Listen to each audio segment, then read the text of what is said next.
गर्भवती जलपरी चुड़ैल माँ का कहर। विट्ठल गांव के पास एक बहुत खूबसूरत नदी थी। उस नदी में बहुत सारी मछलियां थी। वहां पर कुछ मछुआरे मछलियां पकड़ने आते थे। नदी के साथ किनारे पर एक बहुत खूबसूरत फूलों का बाग था। वहां पर लोग मछली पकड़ने के साथ साथ फूलों के बाग में टहलने भी आया करते थे। लेकिन इस नदी में एक भयंकर चुड़ैल का परिवार भी रहता था। उस परिवार में मणि नाम की एक जलपरी, उसके पिता और उसकी माँ रहती थी, जो हर समय तो जलपरी के वेश में रहते थे। लेकिन भूख लगने पर वो सब एक भयानक चुड़ैल और राक्षस का रूप धारण कर लेते थे और फिर नदी के जीव और मछलियों को खाने लगते थे। मैं सारी मछलियाँ खा जाऊंगी। हाँ, बहुत ही स्वादिष्ट मछलियाँ हैं, मुझे और खाना है। चुड़ैल और राक्षस रूप में उन्हें कुछ नजर नहीं आता था। उन्हें जो भी मिलता था उसे खा जाते थे। लेकिन जब वो जलपरी रूप में आते थे तो उन्हें अपने किए पर पछतावा होने लगता था। माँ, न जाने कब ये हमारा श्राप दूर होगा और हम भी बाकी जलपरियों की तरह अच्छी जिंदगी जिएंगे और ये पाप करना छोड़ देंगे। बेटी, हमारी तो अब उम्र हो चली है, हम दोनों का तो अब ये श्राप भी नहीं मिट सकता। हाँ, लेकिन तुम तो अभी कच्ची उम्र की हो, तुम्हारा श्राप मिट सकता है, लेकिन उसके लिए तुम्हारा गर्भवती होना जरूरी है। तुम्हारे बच्चे की वजह से तुम्हारा ये श्राप मिट सकता है। माँ, गर्भवती होने के लिए शादी होना जरूरी है और कौन मुझे ऐसी मांस खाने वाली चुड़ैल के साथ शादी करेगा? मुझे बहुत भूख लगी है, मुझे सब खाना है, सारे जीव को खाना है। मैं जा रहा हूँ अपना शिकार ढूंढने। मणि के पिता की वजह से उन सबको ये श्राप हो गया था। मणि के माता पिता तो इस श्राप से मुक्त नहीं हो सकते थे, लेकिन मणि को इस श्राप से मुक्त होने के लिए गर्भवती होना बहुत जरूरी था।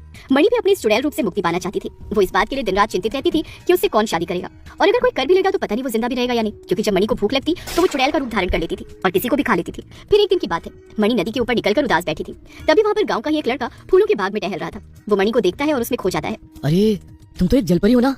तुम कितनी खूबसूरत हो, मैं कितना किस्मत वाला हूँ, पहली बार किसी जलपरी को अपनी आंखों के सामने देख रहा हूँ। हाँ, हूँ तो मैं एक जलपरी ही, लेकिन क्या फायदा इस खूबसूरती का जब कोई मुझसे शादी नहीं करेगा? क्यों नहीं करेगा तुमसे कोई शादी? तुम तो इतनी खूबसूरत हो, तुम्हारे साथ तो कोई भी शादी कर ले। क्या तुम मुझसे शादी करोगे? मैं शादी तुम्हारे साथ, लेकिन तुम तो एक जलपरी हो ना, और मैं एक साधारण सा इंसान। शादी करनी है तो बोलो, नहीं तो मैं यहाँ से चली जाती हूँ। नहीं, तुम यहाँ से ऐसे ही रोड कर मत जाना। तुम्हें देखते ही मुझे तुमसे प्यार हो गया है। मैं तुमसे शादी करना चाहता हूँ, लेकिन मुझे उसके लिए अपने माता पिता से बात करनी होगी। मैं कल तुमसे इसी समय मिलने आऊंगा अपने माता पिता को लेकर। तुम मेरे माता पिता से मिलना और फिर हम शादी कर लेंगे। मणि सावन के मुंह से शादी की बात सुनकर खुश हो जाती है। वो सोचती है कि वो सावन से शादी करके गर्भवती हो जाएगी और फिर वो श्राप से भी मुक्त हो जाएगी। ये तो बहुत अच्छी बात हुई बेटी। चलो इंसान ही सही, लेकिन तुमसे शादी करने के लिए कोई तो राजी हो गया। मुझे बहुत भूख लगी है, मैं जा रही हूँ। हाँ, मैं सब खा जाऊंगी, जो भी हाथ लगेगा सबको खा जाऊंगी। माँ रुको, कहाँ जा रही हो? तुमने तो मेरी पूरी बात भी नहीं सुनी। मणि और उसके माता पिता का चुड़ैल और राक्षस रूप ऐसा था कि किसी भी समय उनको भूख लग सकती थी और वो चुड़ैल रूप धारण कर लेते थे, जिसकी वजह से फिर उन्हें कोई नजर नहीं आता था। बस उन्हें खाना ही खाना चाहिए होता था और खाने में मांस चाहिए होता था। फिर अगले दिन सावन अपने माता पिता को लेकर नदी के किनारे पहुंचता है। मणि, बाहर आओ, देखो मैं अपने माता पिता को लाया हूँ, जल्दी से बाहर आओ, शादी की बात करनी है तुमसे। जब सावन मणि को बाहर बुलाता है, ठीक उसी समय मणि को भूख लगी थी। वो जलपरी रूप में आने की बजाय एक चुड़ैल के रूप में बाहर उनके सामने आ जाती है।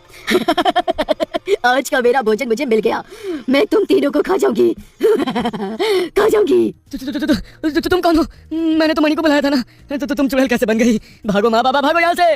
सावन और उसके माता पिता मणि को इस रूप में देखकर वहाँ से उल्टे पांव भाग जाते हैं। तुम लोग यहाँ से भाग गए, चलो कोई बात नहीं, मैं नदी के जीव खाकर अपना पेट भर लूंगी। तभी मणि भूख के मारे नदी के सारे जीवों को खाने लगती है। उनमें से उसे एक खूबसूरत सी गुलाबी रंग की मछली दिखती है, जिसे वो पकड़ने की कोशिश करती है, लेकिन वो मछली उसके हाथ में नहीं आ रही थी। ये मछली मेरे हाथ नहीं आ रही है, अभी बताती हूँ। तू एक बार मेरे हाथ तो आ, तुझे तो मैं साबुत ही निकल जाऊंगी। बहुत देर तक कोशिश करने के बाद वो मछली मणि के हाथ लगती है। मणि उसे पकड़कर साबुत ही निकल जाती है, लेकिन वो मछली गर्भवती थी। वो अपना बच्चा मणि के पेट में ही छोड़ देती है। जब मणि अपने जलपरी रूप में आती है तो वो घर आकर अपने माता पिता से बताती है कि सावन और उसके माता पिता उसका चुड़ैल रूप देखकर वहाँ से भाग गए। तू रो मत बेटी, देख क्या पता कोई ना कोई समाधान निकल ही आए और तुझे इस चुड़ैल रूप से मुक्ति मिल जाए। मणि अपने चुड़ैल रूप की वजह से सावन को खोकर बहुत दुखी थी और उस मछली का मणि के पेट में बच्चा होने के कारण अब मणि को पहले से भी ज्यादा भूख लगने लगी थी। अब वो हर समय बस खाती रहती थी और उसका पेट भी दिन ब दिन बढ़ता ही जा रहा था। मुझे समझ में नहीं आ रहा कि मेरी भूख दिन ब दिन बढ़ती क्यों जा रही है और मेरा पेट भी इतना फूलता जा रहा है, क्या बात हो सकती है? तभी मणि के अंदर से एक आवाज आने लगती है, माँ माँ। मणि इधर उधर देखने लगती है कि आवाज कहाँ से आ रही है। अरे, ये आवाज कहाँ से आ रही है? अब ये तो मेरे पेट से आ रही है। हाँ माँ, मैं तुम्हारे पेट से बोल रही हूँ, मैं तुम्हारी संतान हूँ और इस दुनिया में बाहर आना चाहती हूँ। मणि को तब जाकर पता चलता है कि वो गर्भवती है। उसकी आंखों में आंसू आ जाते हैं और वो प्यार से अपने पेट पर हाथ फेरने लगती है और ये बात जाकर अपने माता पिता को बताती है। तुम गर्भवती हो, ये बहुत अच्छी बात है। ऊपर वाले ने तुम्हें श्राप से मुक्ति दिलाने के लिए ही ये रास्ता निकाला है। हाँ पुत्री, ये बहुत अच्छी बात है कि तुम गर्भवती हो। मणि गर्भवती होकर बहुत खुश थी। ऐसे ऐसे दिन बीतते गए। मणि का पेट अब बहुत बड़ा हो गया था। थोड़े दिनों बाद मणि का पेट बहुत दर्द होने लगता है। अरे मेरा पेट, इतना क्यों दर्द हो रहा है? समझ नहीं आ रहा क्या हो रहा है मुझे। थोड़ी देर में मणि एक सुंदर सी जलपरी बच्ची को जन्म देती है। बच्ची को मणि गोद में उठा लेती है और अपने सीने से लगा लेती है। साथ में मणि अब बच्ची के पैदा होते ही श्राप से भी मुक्त हो चुकी थी। बच्ची को पाकर मणि बहुत खुश थी। बच्ची को देखकर मणि के माता पिता भी बहुत खुश हो जाते हैं। बेटी मणि, तुम्हारी बेटी बहुत सुंदर है। हाँ बिल्कुल, तुम्हारी बेटी बहुत सुंदर है और अब इसके पैदा होते ही तुम उस श्राप से भी मुक्त हो गई हो। माँ, मुझे अपने चुड़ैल रूप से मुक्ति पाकर इतनी खुशी नहीं हो रही जितनी कि इस बच्ची को पाकर हो रही है। ला बेटी, बच्ची को मुझे दे, मैं भी इसे अपने सीने से लगाना चाहता हूँ। जैसे मणि अपनी बच्ची को अपने पिता के पास खिलाने के लिए गोद में देती है, बच्ची को गोद में लेकर उसके पिता उसी समय राक्षस रूप में बदल जाते हैं। मुझे बहुत भूख लगी है, ये बच्ची बहुत ही कोमल है और खाने में भी बहुत स्वादिष्ट होगी, मैं इसे खाना चाहता हूँ। पिताजी ये क्या कर रहे हैं आप? ये मेरी बच्ची है। क्या आप राक्षस रूप में इतने अंधे हो गए कि आपको अपनी बेटी की बेटी नजर नहीं आ रही? छोड़ दीजिए उसे, वो मेरा खून है, मेरी बच्ची है, मैं उसे आपको खाने नहीं दूंगी। पिता के साथ साथ मणि की माँ भी चुड़ैल रूप में बदल जाती है। हाँ बेटी, ये हम दोनों का शिकार है और तुम इसे हमें खाने से नहीं रोक सकती। हम इसे लेकर जा रहे हैं। माँ, पिताजी रुक जाइए, आप ऐसा नहीं कर सकते, रुक जाइए। अपने माता पिता से अपनी बच्ची को बचाने के लिए मणि उनके पीछे पीछे जाती है और दुखी मन से रानी जलपरी को याद करते हुए कहती है, हे रानी जलपरी, मेरी बच्ची को बचाने में मेरी मदद कीजिए। अगर आज आपने मेरी मदद नहीं की तो मेरे माता पिता मेरी बच्ची को खा जाएंगे। रानी जलपरी मणि के ख्यालों में आकर उससे कहती है, मणि, तुम खुद अपनी बेटी को बचा सकती हो। क्या तुम्हें याद नहीं है कि तुम चुड़ैल रूप के श्राप से मुक्त हो चुकी हो? अब तुम्हारे पास अपना जादुई मोती है। तुम जादुई मोती का प्रयोग करके अपनी चुड़ैल और राक्षस माता पिता को मारकर अपनी बच्ची को सही सलामत वापस पा सकती हो, जिससे उन्हें भी मरकर अपने इस रूप से मुक्ति मिल जाएगी। मणि अपने बालों से अपना जादुई मोती निकालती है और उसके जादू से अपने माता पिता को रोकती है। रुक जाइए माँ बाबा, आप मेरी बेटी को नहीं खा सकते और आज आपकी मुक्ति का भी समय आ गया है। मैं अपने जादुई मोती से आपको मारकर मुक्ति दिलवा दूंगी। नहीं नहीं नहीं नहीं, क्या तुम अपने माता पिता को ही मार दोगी? किसी जीव को खाने से अच्छा है कि आपको इस चुड़ैल और राक्षस रूप से मुक्ति मिल जाए। इससे बढ़कर आपको और क्या चाहिए? इस तरह से मणि अपने जादुई मोती का इस्तेमाल करके अपने माता पिता को मारकर उन्हें मुक्ति दिला देती है और अपनी बच्ची को वापस पाकर बहुत खुश हो जाती है और उसे प्यार देती है। बाढ़ में फंसी जलपरी को हुआ प्यार। विठल गांव में लगभग सभी आदमी मछुआरे हैं। ये गांव समुद्र के किनारे बसता है। यहाँ के लोगों को हमेशा बाढ़ का डर सताता है। हे भगवान, ना जाने कहाँ रह गया ये लड़का।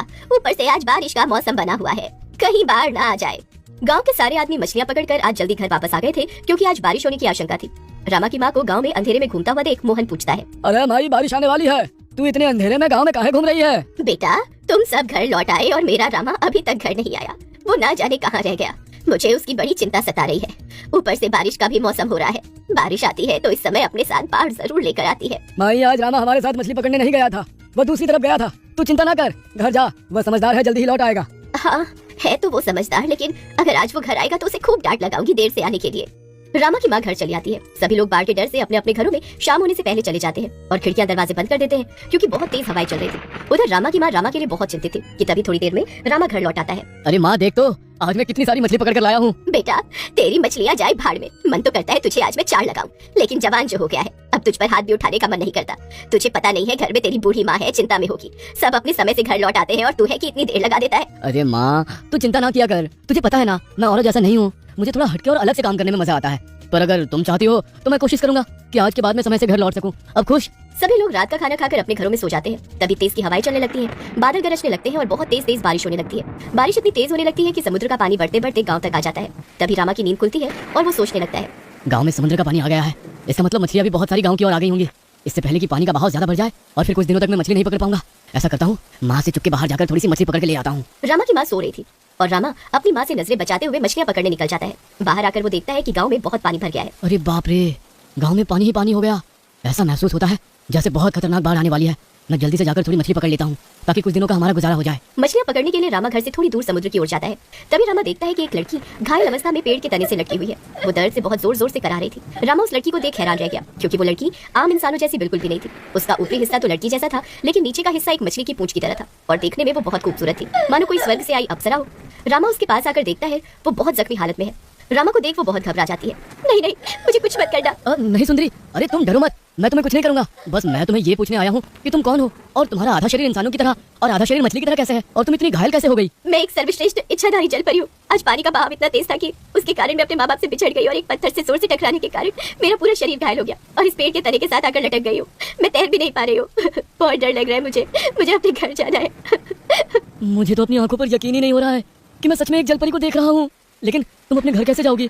तुम तो कह रही हो तुम तैर भी नहीं सकती। तुम जब तक ठीक नहीं होगी तब तक तुम घर नहीं जा सकती, और अगर तुम यहाँ रही तो तुम पर किसी की नजर पड़ सकती है, कोई भी तुम्हें नुकसान पहुंचा सकता है। अगर तुम्हें मुझ पर जरा सा भी यकीन है तो तुम मेरे साथ मेरे घर चलो। कुछ दिनों तक मैं तुम्हारी देखभाल करूंगा, तुम्हारे जख्मों पर मरहम पट्टी करके तुम्हें ठीक करके बिल्कुल सुरक्षित तुम्हारे घर भेज दूंगा। जलपरी को रामा की बातें सुनकर यकीन हो जाता है। रामा जलपरी को अपनी गोद में उठाकर अपने घर ले आता है। जब रामा जलपरी को छूता है, जलपरी रामा में खो जाती है। रामा के छूने पर जलपरी को बहुत अच्छा महसूस होता है। फिर रामा सबकी नजरों से बचाकर जलपरी को अपने घर के पीछे बनी टंकी में छोड़ देता है और उससे कहता है, हे सुंदर जलपरी, तुम चिंता ना करना, मैं समय समय पर आकर तुम्हारी मरहम पट्टी कर दिया करूंगा और तुम्हारे लिए खाना लाया करूंगा। तुम यहाँ पर आराम से रहो। वहीं दूसरी ओर बारिश का कहर बढ़ता ही जा रहा था। समुद्र का बहाव इतना बढ़ गया था कि आधा गांव बाढ़ में डूब गया था। लोगों के घरों की छत से पानी अंदर टपक रहा था। सभी चिंता में आ गए थे। वहीं दिन रात रामा जलपरी की सेवा में लगा था।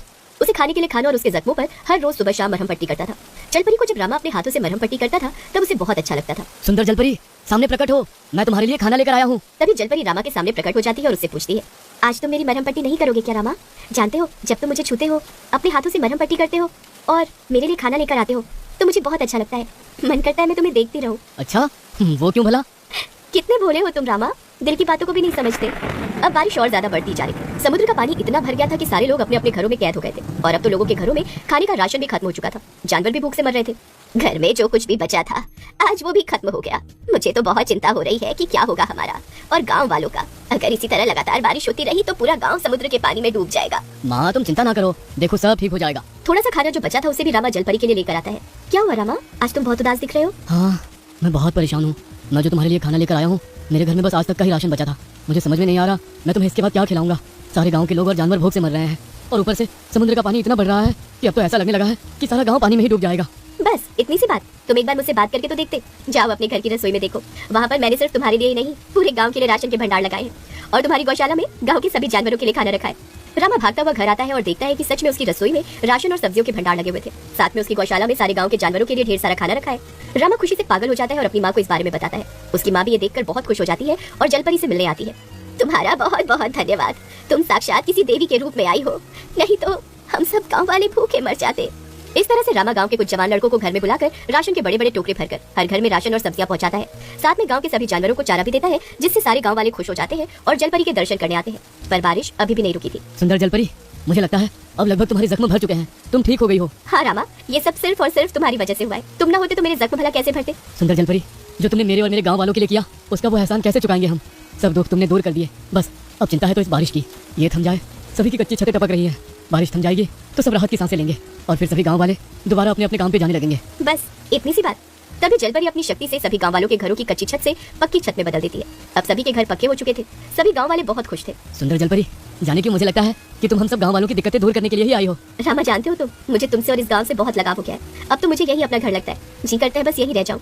इस तरह से धीरे धीरे अब बारिश भी थम गई थी। गांव में पानी का बहाव भी कम हो गया था। धूप खिलने लगी थी। सारे लोग फिर से अपने अपने काम पर लग गए थे। रामा की सेवा से जलपरी भी अब पहले जैसी स्वस्थ और ठीक हो गई थी। उसके घाव भर गए थे। सुंदर जलपरी, अब बारिश थम गई है, बाढ़ का पानी भी बहुत कम हो गया है और तुम्हारे घाव भी भर गए हैं। मुझे लगता है तुम्हारे घर जाने का समय भी आ गया है। चलो मैं तुम्हें समुद्र के किनारे तक छोड़ आऊं, वहाँ से तुम अपने माता पिता के पास चली जाना। रामा के मुंह से घर जाने की बात सुनकर जलपरी बहुत उदास हो जाती है और रोने लगती है। साथ ही गांव वाले भी जलपरी के जाने पर खुश नहीं थे। समुद्र के किनारे पर जलपरी के माता पिता भी उसे लेने के लिए पहुंचे थे। न चाहते हुए भी रामा के साथ साथ सारे गांव वाले जलपरी को उसके माता पिता के साथ विदा करने के लिए आते हैं। जलपरी वापस नहीं जाना चाहती थी। वो इसी गांव को अपना घर और दुनिया समझ बैठी थी। उसे रामा से प्रेम हो गया था। जब सारे गांव वाले और रामा जलपरी को उसके माता पिता के साथ विदा करते हैं, तब सबसे अपने दिल की बात छुपाने वाला रामा दूसरी ओर मुंह फेर कर रोने लगता है। क्या हुआ पुत्री, तुम हमें मिलकर खुश नहीं हो क्या? क्या तुम्हें घर नहीं जाना? नहीं माँ, मैं वापस नहीं जाना चाहती। मुझे रामा से प्रेम है। मैं उसी के साथ अपना सारा जीवन बिताना चाहती हूँ। सुंदर जलपरी, मैं भी तुमसे बहुत प्रेम करता हूँ। मैं अभी तक इसीलिए चुप था क्योंकि हम दोनों का मेल नहीं हो सकता। मैं एक इंसान हूँ और तुम एक जलपरी। नहीं रामा, मैं एक इच्छाधारी जलपरी हूँ। मैं तुम्हारे साथ इंसानी रूप में रह सकती हूँ, बस उसके लिए मुझे अपना मछली रूप त्यागना होगा। मैं तुमसे विवाह करके तुम्हारे साथ रहना चाहती हूँ। ठीक है पुत्री, अगर तुम्हारी खुशी इसी में है तो हमें कोई आपत्ति नहीं है, लेकिन उससे पहले तुम्हें एक बार हमारे साथ अपनी दुनिया में चल के अपने इस मछली रूप को त्यागना होगा। तभी तुम वापस मुड़कर इंसानी दुनिया में आकर रामा से विवाह कर सकती हो। पिता के मुंह से ये बात सुनकर जलपरी बहुत प्रसन्न हो जाती है। रामा, तुम चिंता न करना, मैं अपने माता पिता के साथ जाकर इस रूप को त्यागकर बहुत जल्द वापस लौटकर तुम्हारे पास आ जाऊंगी। मैं तुम्हारा इंतजार करूंगा। इस तरह से रामा और जलपरी एक दूसरे के लिए बहुत खुश थे कि वो बहुत जल्द एक हो जाएंगे। जलपरी अपने माता पिता के साथ कुछ समय के लिए जाती है। रामा जलपरी का बेसब्री से इंतजार करता है और वहीं रामा के साथ साथ उसकी माँ और पूरे गाँव वाले रामा के लिए बहुत खुश थे। अपने माता पिता के साथ गई जलपरी क्या कभी वापस लौट पाएगी? क्या रामा का इंतजार खत्म हो जाएगा और वो जलपरी को वापस से पालेगा? दोस्तों, ये सब हम आपको इसके अगले भाग में दिखाएंगे।